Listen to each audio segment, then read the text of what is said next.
Assalamualaikum warahmatullahi wabarakatuh.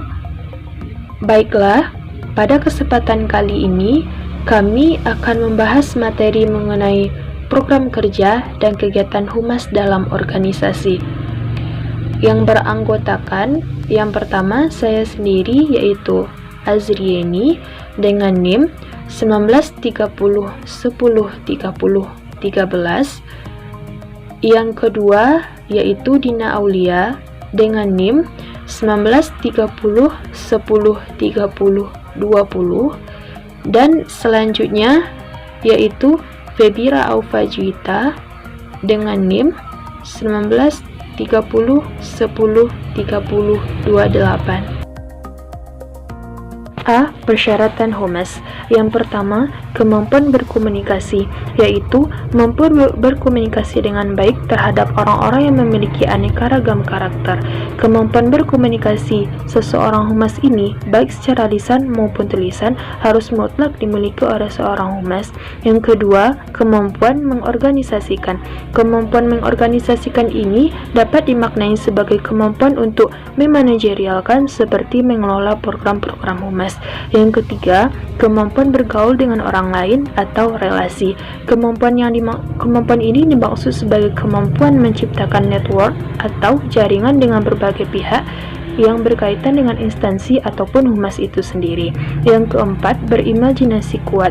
Seorang humas harus memiliki pribadi yang penuh dengan gagasan ataupun ide-ide yang segar dan mampu memecahkan masalah yang ia hadapi dan mengembangkan imajinasi dalam melahirkan kreativitas dalam bekerja. B. Kegiatan dan sasaran humas. Kegiatan humas di lembaga pendidikan bisa dilihat dari visi maupun visi humas itu sendiri. Visi sering dipahami sebagai cerminan atau bayangan yang akan dicapai di masa yang akan datang. Menurut Sutrimo, visi secara umum merupakan sebuah pernyataan tentang gambaran, keadaan, ataupun tujuan yang hendak dicapai oleh sebuah lembaga atau organisasi yang akan datang. Sedangkan menurut Zulkarnain Nasution dan Sutrimo, secara umum visi humas di lembaga pendidikan adalah menciptakan citra lembaga yang terpercaya di bidang pendidikan. Adapun sasaran humas di lembaga pendidikan dilihat dari dua sisi, yaitu sasaran sebagai tujuan dan sasaran sebagai objek. Sasaran humas sebagai tujuan pada lembaga pendidikan menurut Zulkarnain dan Sutrimo yaitu pertama, mengembangkan pemahaman kepada masyarakat tentang maksud-maksud dan sasaran dalam lembaga pendidikan. Yang kedua, memberikan penilaian program kepada masyarakat untuk memenuhi kebutuhan lembaga pendidikan. Yang ketiga, menjalin dan meningkatkan hubungan harmonis antar orang tua siswa dengan guru dalam memenuhi kebutuhan peserta didik. Yang keempat, membangun kesan positif. Yang kelima, menginformasikan kepada masyarakat tentang rencana program kegiatan lembaga pendidikan. Yang keenam, mencari bantuan dan dukungan bagi pemeliharaan serta peningkatan program lembaga pendidikan. Yang ketujuh, lembaga pendidikan sebagai jasa pemberi. Yang kedelapan, untuk meningkatkan kreativitas dan mencari dana pendidikan yang alternatif. Sedangkan ada sasaran sebagai objek humas di lembaga pendidikan menurut Zulkarnain dan Sutrimo yaitu sebagai publik internal, yang kedua sebagai publik eksternal.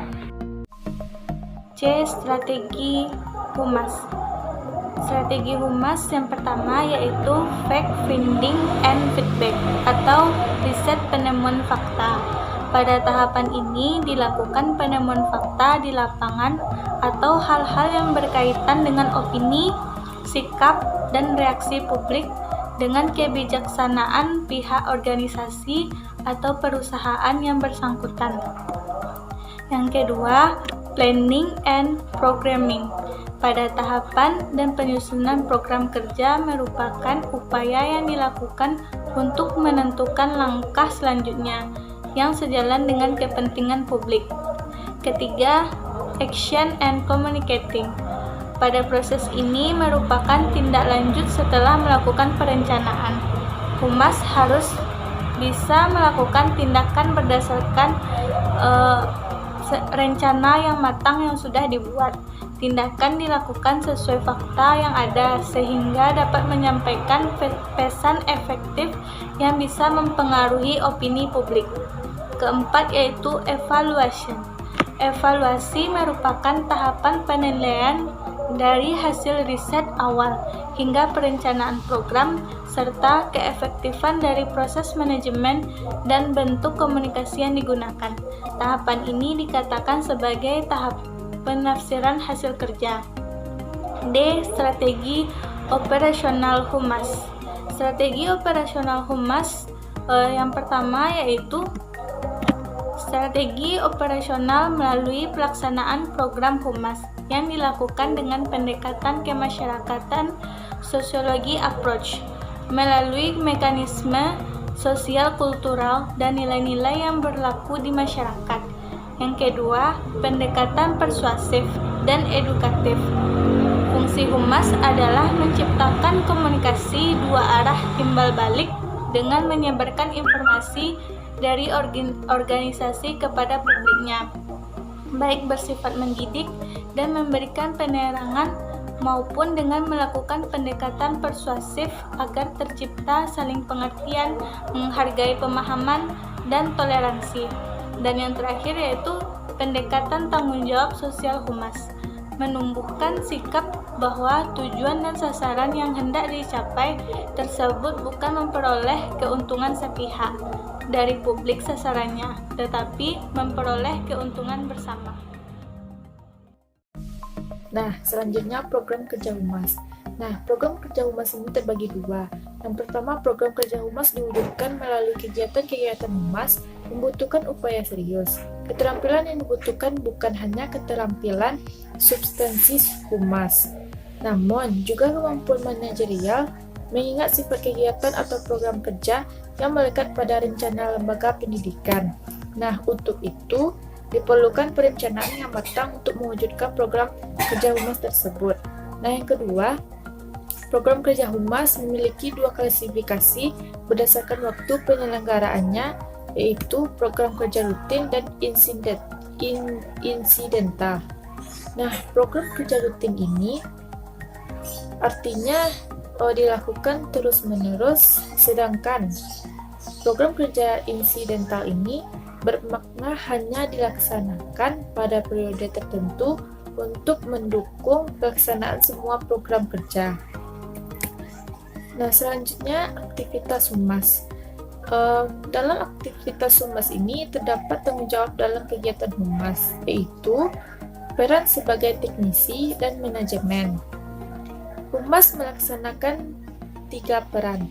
Pertama, sebagai pemberi penjelasan, yaitu orang yang bekerja sebagai konsultan dalam mendefinisikan masalah, menyarankan pilihan, dan memantau implementasi kebijakan.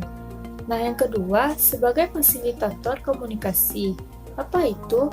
Sebagai fasilitator komunikasi itu orang yang biasanya bertugas dalam suatu organisasi yang berkaitan langsung dengan lingkungan yang berperan untuk menjaga hubungan dan komunikasi dua arah.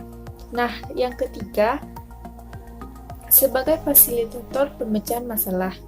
Nah, dalam fasilitator pemecahan masalah ini, orang yang bermitra dengan senior untuk mengidentifikasikan dan memecahkan masalah. Sekianlah itu presentasi dari kelompok kami. Assalamualaikum warahmatullahi wabarakatuh.